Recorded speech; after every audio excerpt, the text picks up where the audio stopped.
కాకినాడ జిల్లా ప్రత్తిపాడు నియోజకవర్గంలోని మన్యం ప్రాంతంలో పులి సంచరిస్తుంది. బౌరువాక దట్టమైన అడవి ప్రాంతంలో కొండపై పులి మకాం వేసింది.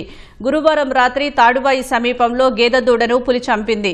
దీంతో శంకవరం, ప్రత్తిపాడు మండలాలు సరిహద్దు కొండ ప్రాంతాలు ప్రజలు అప్రమత్తంగా ఉండాలని అధికారులు హెచ్చరించారు. శంకవరం మండలంలో ఎమ్మెల్యే సత్యప్రభ రాత్రి పర్యటించారు.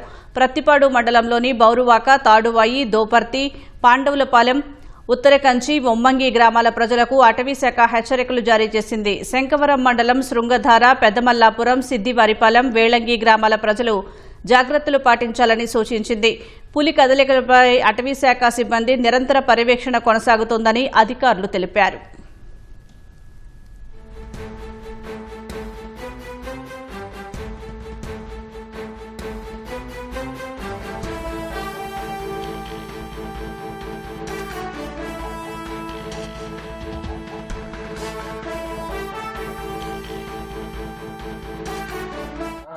మరి అదేనండి ఉన్నారు కదా. ఏ టైంకి 8:30 కండి.